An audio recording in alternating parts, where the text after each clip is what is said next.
to bring ourselves to a level of happiness. But unfortunately today, based on wrong decisions, what happens? We choose the wrong company that takes us into a state of what? Sorrow. So Sati, even though she makes a mistake, she is absolutely wise. Why? Because she sought the company of who? Lord Shiva. Parama Sukham. He is the most Shantam Shashvatam. He is peaceful. He is eternal. And such a company, if you keep, you are guaranteed to be the happiest. You know what I tell people also? Don't tell your secrets to your best friend. Because before you know it, the whole gym class or the whole office will know your secret. Okay? If you confide in Bhagavan, this is the highest of refuges ever that you can have. If I tell you my own experience with Hanumanji, should I tell you? Yes, yes. Do you want to hear? Yes. Okay, so before I started my Vedanta studies, right, I went to London, England alone. My uncle there, my father's brother, has an ashram there also called Mahalakshmi Vidya Bhavan. So when I was there, ready to start my studies in Vedanta, in Vedic chanting first, right? Because before you learn Vedanta, you have to learn how to chant properly. It's very important. And I was a person coming straight out of college. It was my graduation year, and I basically didn't know anything, right? So I went there, and a Swamiji was waiting for me. My uncle didn't teach me. He said he'll be too lenient. He needs someone who can discipline. So a Swami, not a mission Swami, but a Swami from India. He was the strictest person you'll ever meet. A real taskmaster. When I went there, he wanted me to cook for him first. That was the first thing. You know, before he teaches anything, you must do somewhat. Seva. I didn't know how to cook one bit. Yeah, so I told Swamiji, please forgive me. I don't know how to cook. He said, it's okay. I'll forgive you this once. So do you know what he did? He took rice, he took dal, raw rice and dal, he put it in a glass bowl, put some water in there, and shoved it in the microwave for 45 minutes. And then, what came out after 45 minutes was khichdi. So that was our first meal together. Anyway, he proceeded to teach me Vyakaran, and he proceeded to teach me Vedic chanting. But, here's the thing. I couldn't register one bit. 1 day passed, 2 days passed, 3 days passed, a week passed. Swamiji became fed up. He wasn't the happy camper at all. And because I felt bad, because I felt I was wasting his time. You know, you don't want to waste people's time. So I felt so awful that day I decided, I'm going to pack and leave. This is it. This is it for my Vedanta studies. This is it for Vyakara. I don't want to see it ever again. So I went back into my room in the ashram, ready to pack my bags, okay? There was a beautiful picture of Hanumanji just like that. So I remember my father telling me that anytime you're in distress, you think about parents and think about God. So of course I invoked my parents because they weren't there. And then I thought about Bhagavan because Hanumanji was right in front of me. And then I proceeded to tell Hanumanji everything. Just like I was having a conversation with him. Okay? Just like I'm talking to you, I'm talking to Hanumanji. Telling him all the worries about the Vyakara, about, the ability not to catch those Vedic chantings and so on. You know the next morning what happened? And I said, Hanumanji, at the end of the prayer, it was a prayer, but it was actually a cry, it was a petition. I said, Hanumanji, please help, or else I have to go. And then, the next morning when I woke up, guess what happened? I don't know if it was because of a week of turmoil or what, or something must have registered. But the next morning after that, I was chanting Vedic chanting, I was picking up the Vyakaran, and I was remembering everything Swamiji was teaching me. The next morning. Now, I don't know if you believe, but I have faith. Remember, Shraddha? I have faith that Hanumanji guided me, and he opened up my intellect because I simply did what? I reached out to him. You see that? So it's all about how much faith you have. Whatever problems, whatever difficulties you may be going through, always understand that there's a higher power watching over you. You are where you are for a reason. Always remember that. And as we look at the Sati Shiva Prasanga, Sati was at the right place at the right time. She went to Lord Shiva. Lord Shiva told her a beautiful story, pacifying her mind about Sri Ram. But here's the thing. Because her mind was very fickle, right? She entertained doubts even about who? Bhagavan. Some people ask me, Hare, why do you believe in a God you can't see? Right? Sati had similar doubts, but not like this. She believed in God, but she doubted Sri Ram's what? Avatar as Bhagavan. They say in the world, how can you believe in a God you can't see? I say it is very simple. There must be a hidden intelligence in everything that goes on in the world. For example, who painted the Mona Lisa? Can you tell me? Leonardo da Vinci, right? I asked somebody this in New York. They said Leonardo DiCaprio. I couldn't stop laughing for 1 hour. So I'm glad you answered the right question, the right answer. Huh? So Leonardo da Vinci painted Mona Lisa. Yeah? Now, if I ask you, who created this beautiful human body that you have? Look at how intricate this body is. I have some PhD friends in New York and in biology. And up till now, they cannot even tell me how the messages go from one synapse to another synapse. A synapse is the end portion of a nerve. How does the message jump from one to another? They can't even answer that question for me. So I go on to say, this is simply what? God's creation. You see, mankind cannot replicate this human body if he tried to in a million years. So that goes to show that when you look at everything, all of creation, just like we've created this ashram, just like someone created the World Trade Center, there must be what? An intelligent designer. Upadana karana and nimitta karana. Right? The material cause and the efficient cause, which is the creator. So when you think of all this, you cannot help but know that once the creator is there, he's looking out for your well-being. Sati fully well knew this, but her doubts were different. She doubted that Sri Ram was Bhagavan. Why? Because he was walking in the forest, barefoot, and he was crying for his missing wife. Now Sati thought to herself, how could this be possible? Bhagavan, the omniscient, antaryami, sarvavyapi Bhagavan, crying for his wife? This cannot be. So she went on to carry out her own investigation, right? We saw this yesterday.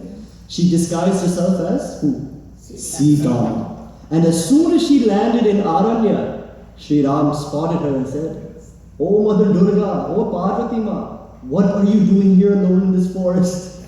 Where is Lord Shiva?" As soon as that happened, she disappeared. She went straight to Kailash. And then, Sati Samujhi Raghuvira Prabhau, she finally learnt, there was some dawn of knowledge in her mind about the greatness of who? Sri Ram. You see, this happens to us, my dear friends. When the Guru tells us, when we go to the mandir and we hear Upadesh and we read in Shastra, sometimes we entertain doubt. Doubt with correct guidance turns into what? Vishwas. Vishwas turns into Shraddha. You see? So samsaya or doubt turns into Vishwas. Vishwas with the Guru's guidance turns into Shraddha. And it is only through the dwar, through the way, via Shraddha, can we do what? Realize the greatness of Bhagavan. Or one day, go from Jivahood to Paramatmahood. Okay? So, Sati Samuji Raghuvira Prabhau, she finally, after gaining first-hand experience of the greatness of God, she learned the greatness, yeah? But what did she do that was not satisfactory? Bhai bas seva sane keen hadurau. She hid the whole instance from who? Lord Shiva. You see? What did she say? Kachuna paricha linha Gossai. I took no paricha, I took no exam of him, of Sri Ram. Kinha pranamu tumhare hi nai. All I did was do my salutations to him and go back. But look at the word she uses. Let's take a minute to analyze. Kachuna paricha lina Gossai. The word Gossai is a very, very powerful word. And in Ramayana, this word comes very often. I'm not just saying it because it's my last name. But let's analyze what this word means. Go means what? Cow. It means also, anybody else? Vedas. It means the Indriyas, the senses. Sai means what? The master of. The master of the Vedas, master of the senses, master of the earth, master of the cow. I am none of these, by the way. I am a work in progress. In accounting terminology, it's called WIP. W-I-P. Gossai, my dear friends, is a name given to Lord Shiva. Why? How can such a great entity be at peace at all times? Simple. He has control over his Jnanendriyas, the power of sight, the power of smell, the power of taste, the power of hearing, and the power of touch. The only reason, my dear friends, why we want to carry out experiments in the real world, in the material world, is because of what? We have just belief, and this belief prompts us to do what? Go out and experience, kind of test our knowledge of God. And the way we test is, we have to see for ourselves. Isn't that true? If we can't see it in a test tube, it doesn't exist. And remember I gave you the example? How can nothing be there? Nothing, there's no such thing as nothing. Because nothing is, right? Nothing is there means that there's a verb is present. Once there's a is there, that means there is something. So even when I say nothing is there, I can't see it. It is unmanifest. It is avyakta. But what should I have in the back of my mind? That isness is still present. And what is that isness? Bhagavan. Whatever you call it. Jesus, Allah, Krishna, Yahweh, Jehovah. Anything you choose to call that presence, it is up to you. But understand that that presence is there. What you have to have again is what? Shraddha. And if at all you want to connect the link, and this satsang that we're having is to connect the link. Connect the link between you, Bhagavan, and the world. We must understand that common factor is Paramatma. That Paramatma that is within and without, that allows the body to work, that allows the mind to function, that allows the intellect to work. When these three are present, a perceiver, feeler, and thinker in the world of objects, emotions, and thoughts is created.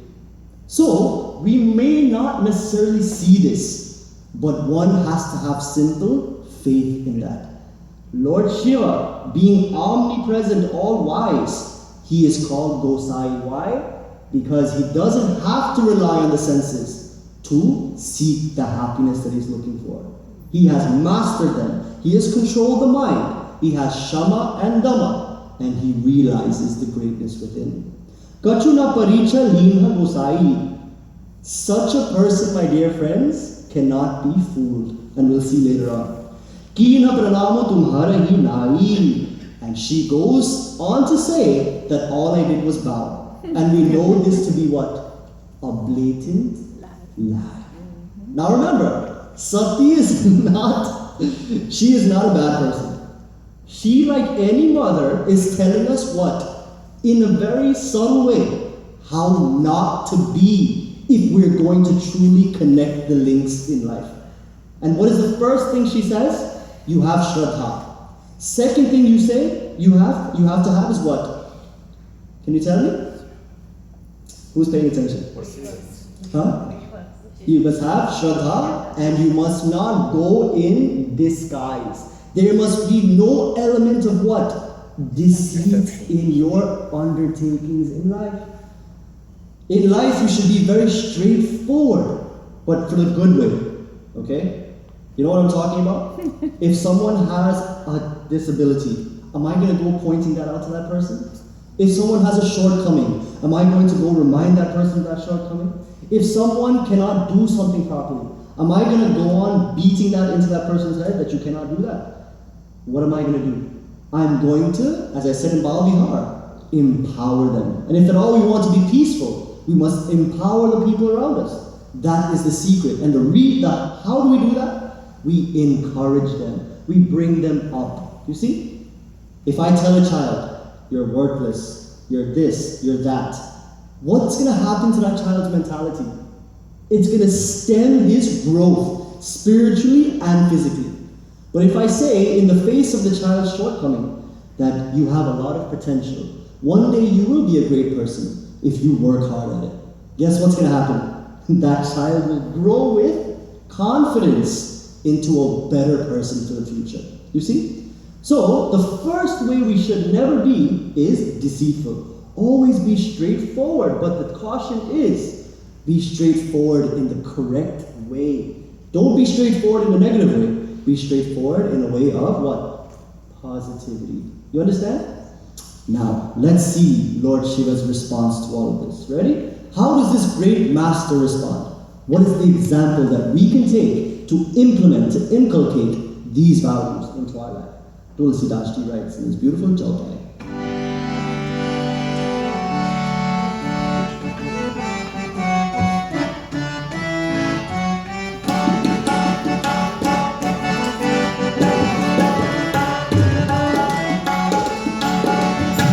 जो तुम कहा सो मृषाना होई, जो तुम कहा मृषाना होई, मोरे मन प्रतीति अति सोई, मोरे मन प्रतीति अति सोई, श्री राम जय राम जय जय राम।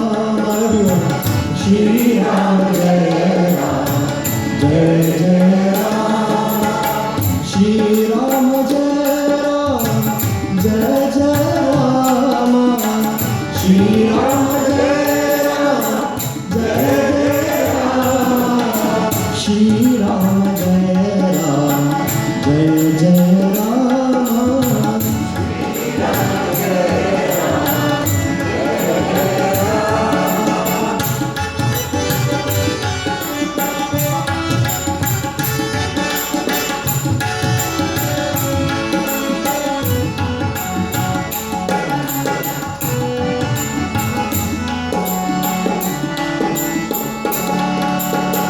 तब शंकर देखियो धरि ध्याना,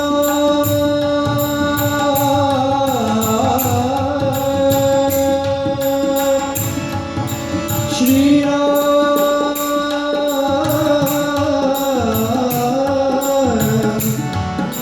श्री राम श्री राम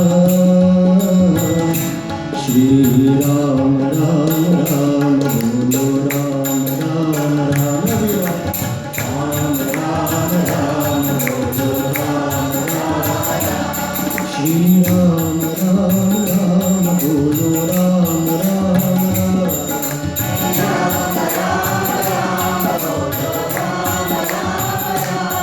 श्री राम राम राम राधे श्याम श्याम श्याम, श्री राम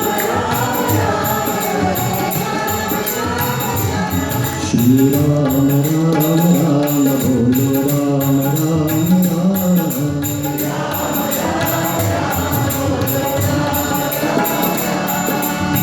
तब शंकर देखियो धरि ध्याना, तब शंकर देखियो धरि ध्याना, सती जो कीन्ह चरित सब जाना, सती जो कीन्ह चरित सब जाना, बहुरी राममय ही सिरुना, बहुरी राममय ही सिरुना, प्रेम ही सतही जय झूठ कावा, प्रेम ही सतही जय झूठ कावा, Shri Ram Jaya Ram, Jaya Jaya Ram Ram.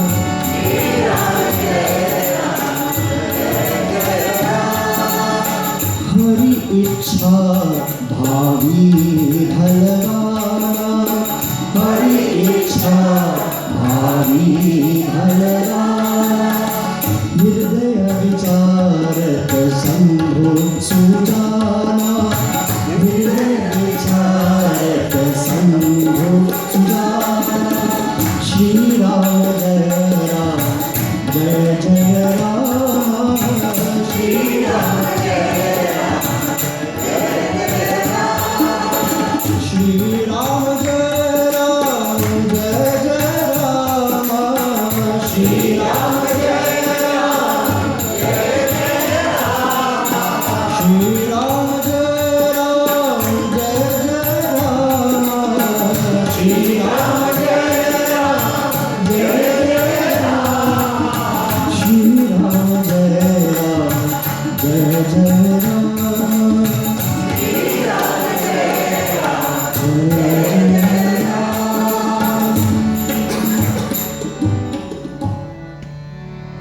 जो तुम कहा सो मृषा न होई, मोरे मन प्रतीति अति सोई। तब शंकर देखियो धरि ध्याना, सती जो कीन्ह चरित सबु जाना. In beautiful Awadhi language we see the predicament that Lord Shiva is in. Jo tum kaha so mrisha na hoi. He's speaking to Sati, the one who has deceived him. And you know what, in life, sometimes good people are deceived. Isn't that true? Good people, in my opinion, suffer the most. This is the reality of life. But does that mean that they should stop being good? No. You see, what happens is, when we are in a predicament because we are good, and another person seems to be taking advantage of a good person, what happens is, that person's tendency is to do what? To react to the person, isn't that right? And how do we react usually? In a way that we would never, in normal parlance, do, because it is not our nature to do so.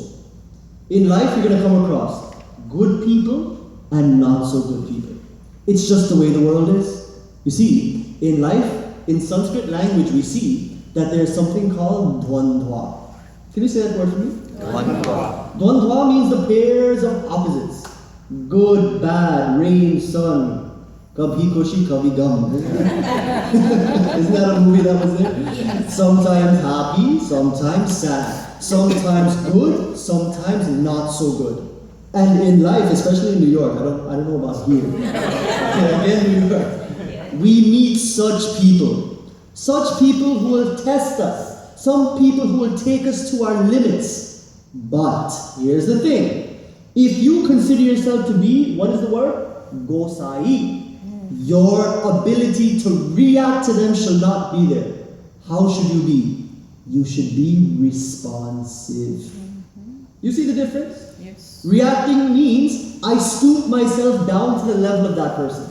I stoop myself down to the person's level and I bring another aspect of me called anger, called hatred, called whatever you may, negative emotions that simply bring me down to a level I don't want to be. You see? When we perceive such a person, we start feeling negative emotions. And then what happens to our intellect?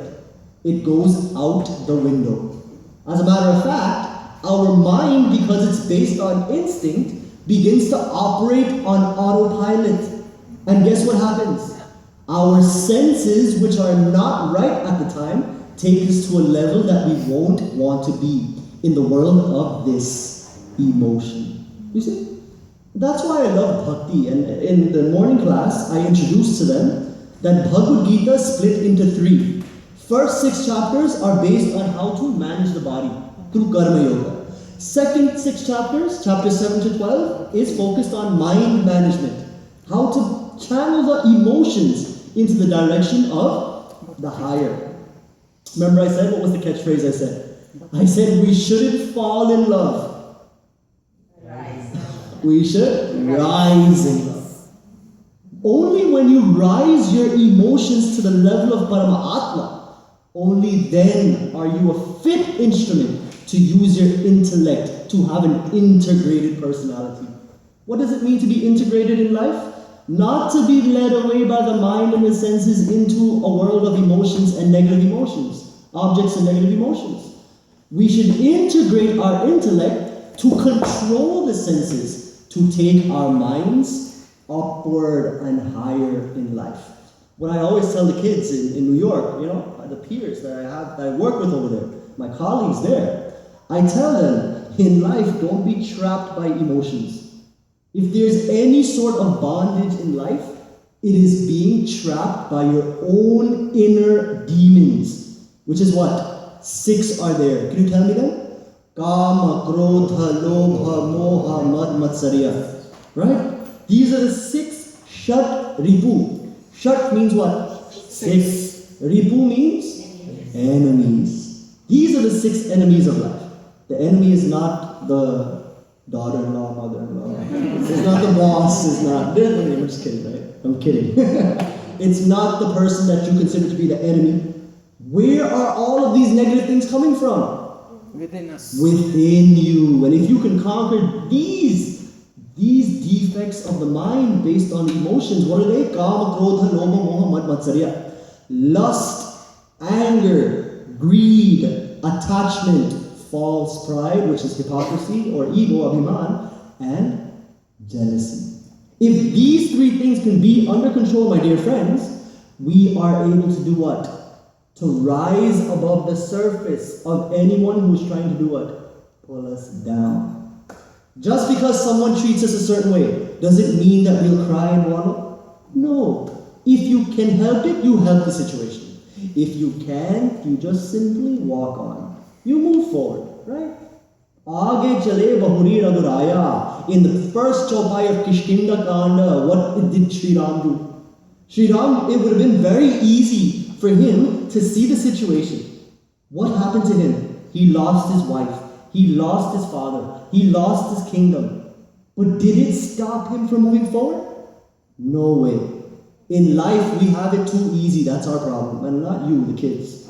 They have it too easy. I think they have it way too easy. Everything is created for them. Mom makes their bed. Mom makes their breakfast. Everything is laid out. Big 10-bedroom home is there.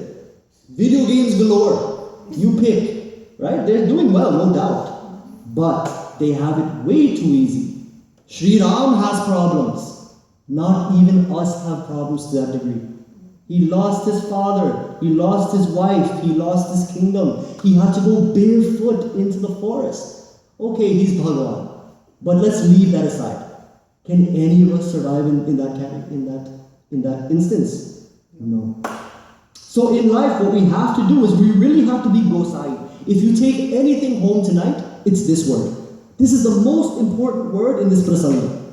This is the only thing that saves Lord Shiva from what? Tremendous personal disaster. What does he say? Jo tuma kaha so mrisha na hoi. Like any loving husband to his wife. Now this is the lesson. What does he say? There is no doubt in my mind that you are telling the truth.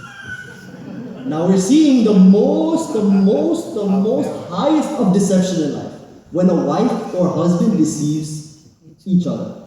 But this is only a lakshana for any other relationship in life. Boss, employee, brother, sister, whatever you call the relationship. If there is deception, what does the good person end up doing to the person who's deceiving? He ends up believing at first. Isn't that right? Because he has faith that that person will always tell us the truth. But here's what I usually tell the youngsters. Do your homework. Never take anyone for face value. I always tell them that. I said the worst thing you can do is befriend anyone just like that. You know me, personally, I probably have 5 friends. 4, actually 3, actually none. Because if I go through my Facebook list, there may be 1,000 people there. But how many people are your true friends? I tell them that. You know what I made them do one day? In Atlanta, we had a camp with Swami Ishwaranandaji. I was in charge of high school. So, kids were sitting there just like you are. I said, take out your iPhones. So they took out their iPhones. I said, you took it out pretty quick, so many of you probably had it in your hand already, right? I said, go to your Facebook app and tell me one thing. How many friends do you have? One of them I pointed to, yes, tell me. He said, I have 500 friends. I said, okay. I pointed to another. Tell me how many friends you have. 1,000 friends. I said, Bapre, 1,000 friends you have? That's great. Then I said, think for a moment.